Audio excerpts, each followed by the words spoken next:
तो हम लोग एब्सोल्यूट प्रेशर को मेजर करते हैं जीरो प्रेशर लाइन के रिस्पेक्ट में, और गेज प्रेशर को मेजर करते हैं एटमॉस्फेरिक प्रेशर को रेफरेंस मान के, एटमॉस्फेरिक प्रेशर को के रिस्पेक्ट में हम मेजर करते हैं। यानी कि पॉजिटिव गेज प्रेशर तब होगा जब एटमॉस्फेरिक प्रेशर से ज़्यादा प्रेशर होगा, और नेगेटिव गेज प्रेशर तब होगा जब एटमॉस्फेरिक प्रेशर से कम प्रेशर होगा। तो गेज प्रेशर कैन बी इधर पॉजिटिव और निगेटिव, बट एब्सोल्यूट प्रेशर जो है तुम्हारा कभी भी निगेटिव नहीं हो सकता, हमेशा पॉजिटिव होगा एब्सोल्यूट प्रेशर। क्योंकि एब्सोल्यूट प्रेशर को हम लोग मेजर कर रहे हैं जीरो प्रेशर लाइन के रिस्पेक्ट में, और जीरो प्रेशर लाइन तुम्हारा ये है, तो एब्सोल्यूट प्रेशर या तो जीरो हो सकता है या पॉजिटिव होगा, कभी निगेटिव नहीं होगा। और एटमॉस्फेरिक प्रेशर जो होगा हमेशा कांस्टेंट होगा, फिक्स होगा। और वैक्यूम प्रेशर क्या होता है? निगेटिव गेज प्रेशर को हम लोग वैक्यूम प्रेशर कहते हैं, या एटमॉस्फेरिक प्रेशर से कम प्रेशर होता है तो उसको वैक्यूम कहेंगे। कंप्लीट वैक्यूम और सिंपल वैक्यूम में डिफरेंस होता है। कंप्लीट वैक्यूम का मतलब ये होता है तुम्हारे कंटेनर में कोई भी मैटर प्रेजेंट नहीं है, कोई भी एयर प्रेजेंट नहीं है, सारे के सारे एयर को हम रिमूव कर दिए कंटेनर से, तो कंटेनर के अंदर जो प्रेशर होगा वो जीरो होगा, तो या वैक्यूम प्रेशर होगा। एब्सोल्यूट जीरो प्रेशर होगा या वैक्यूम प्रेशर होगा, कंप्लीट वैक्यूम।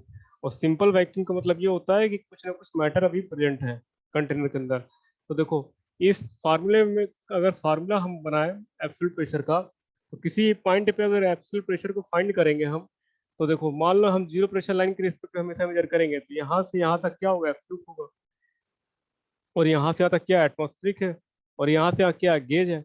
तो अगर एटमॉस्फेरिक प्रेशर में गेज प्रेशर ऐड कर दें हम, तो हमको,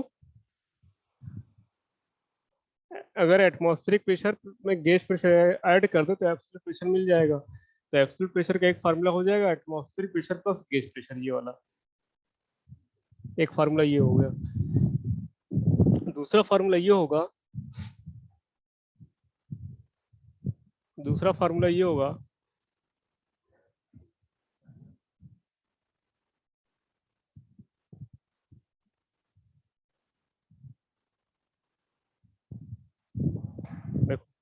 मान लो हमको इस पॉइंट पे प्रेशर निकालना है एब्सोल्यूट, यहाँ से जीरो प्रेशर लाइन से रिस्पेक्ट में मेजर करेंगे हम यहाँ से यहाँ तक। तो देखो ये टोटल क्या है? ये एब्सोल्यूट है। तो यहाँ से यहाँ तक प्रेशर तब मिलेगा जब हम टोटल एटमॉस्फेयर प्रेशर में से इतना प्रेशर माइनस कर दें। इतना प्रेशर क्या? वैक्यूम प्रेशर है। तो हमको इस पॉइंट पे प्रेशर मिल जाएगा।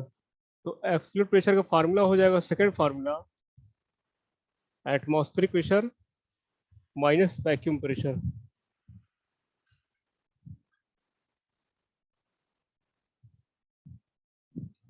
तो दो फार्मूला याद रखना, एक फार्मूला होगा एटमॉस्फेरिक प्लस गेज, और सेकंड फार्मूला होगा एटमॉस्फेरिक माइनस वैक्यूम। ये एब्सोल्यूट प्रेशर का फार्मूला है। और एटमॉस्फेरिक प्रेशर की वैल्यू कितनी होती है याद रखो,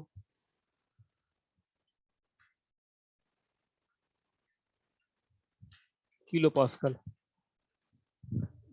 101.325 किलो पास्कल ये होती है एटमॉस्फेरिक प्रेशर की वैल्यू।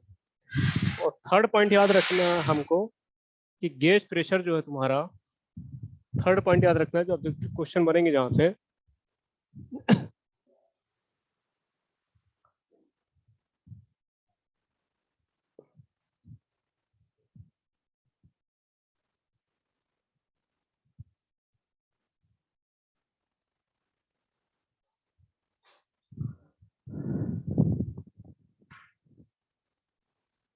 थर्ड पॉइंट याद रखना है, पहला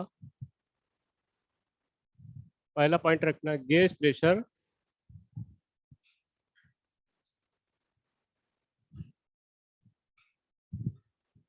कैन बी पॉजिटिव और निगेटिव। गेज प्रेशर पॉजिटिव भी हो सकता है या निगेटिव भी हो सकता है, मगर एब्सोल्यूट प्रेशर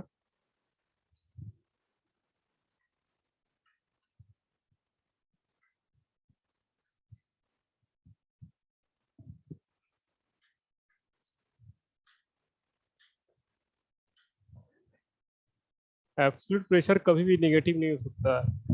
एब्सोल्यूट प्रेशर होगा तो जीरो होगा, कंप्लीट वैक्यूम होगा तो, या फिर पॉजिटिव होगा,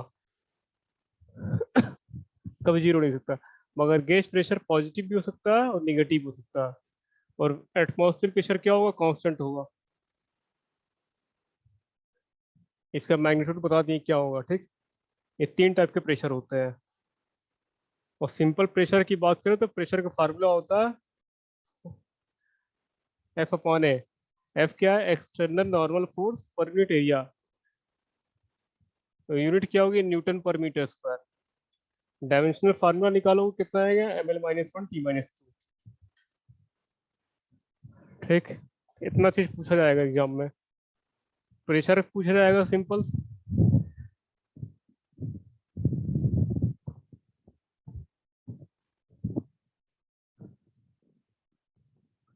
सिंपल पूछा जाएगा, या तो फार्मूला पूछा जाएगा या इस पे क्वेश्चन आएंगे। Pressure equal to load upon area, external normal force per unit area, ml-1 t-2। Gauge pressure positive भी हो सकता है, निगेटिव भी। और एब्सोल्यूट प्रेशर का फार्मूला, जो एब्सोल्यूट प्रेशर होगा हमेशा जीरो होगा या पॉजिटिव होगा, कभी निगेटिव नहीं हो सकता। अब तीसरा नेक्स्ट क्वेश्चन लगा रहे हम लोग ऑब्जेक्टिव।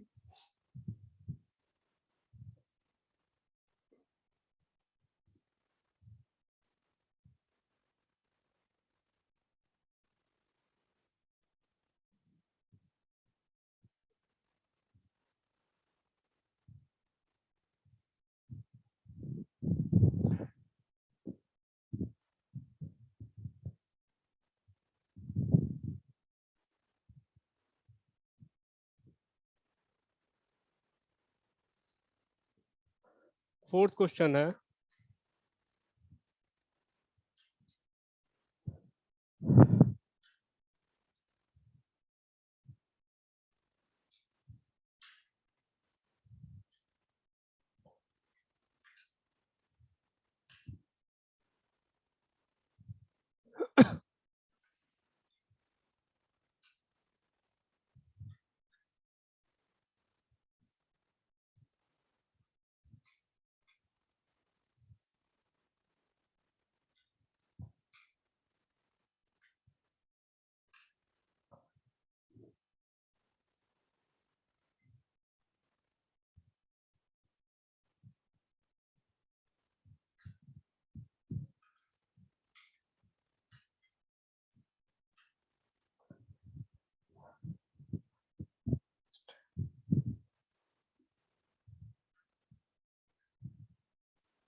देखो इस क्वेश्चन में पूछ रहा है कि बल्क मॉडुलस का डिफिनेशन क्या है, फार्मूला क्या होता है।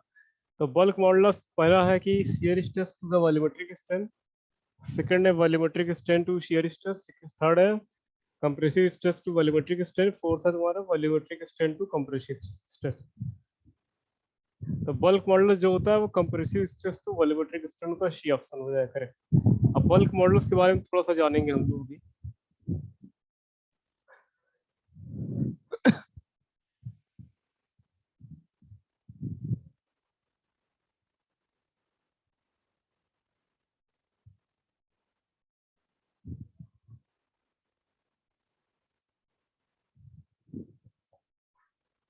देखो बल्क मॉडुलस को कैसे,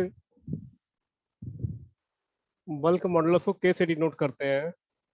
और के का फार्मूला होता है एवरेज स्ट्रेस अपन वॉल्यूमेट्रिक स्ट्रेंथ को एप्सिलॉन में से डिनोट करते हैं। ये होता है तुम्हारा बल्क मॉडुलस का फार्मूला। और इसकी यूनिट क्या होती है, न्यूटन पर मीटर स्क्वायर। जो स्ट्रेस की यूनिट होगी वो इसकी वही सेम यूनिट इसकी होगी के की। तो एवरेज स्ट्रेस जो होता है वो कंप्रेसिव नेचर का होता है।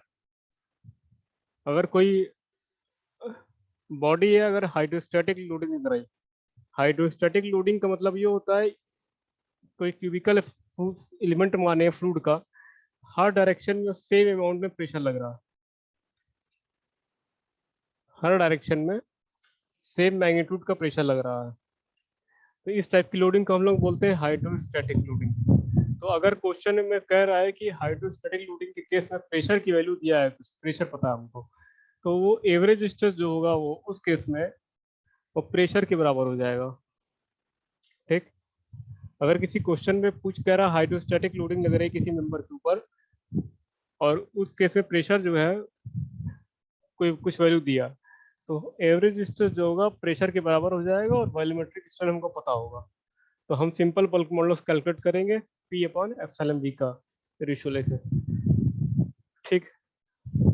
अब वॉल्यूमेट्रिक स्ट्रेन है यहाँ पे एप्सिलॉन बी, ये यूनिटलेस होता है, ये यूनिटलेस है डायमेंशनलेस।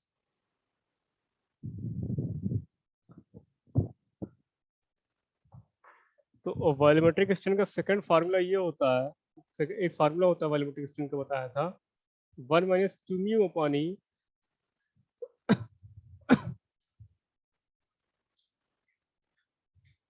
Sigma Z. ठीक। और सेकंड फार्मूला होगा epsilon X plus epsilon Y plus epsilon Z. ये दो फार्मूले होते हैं।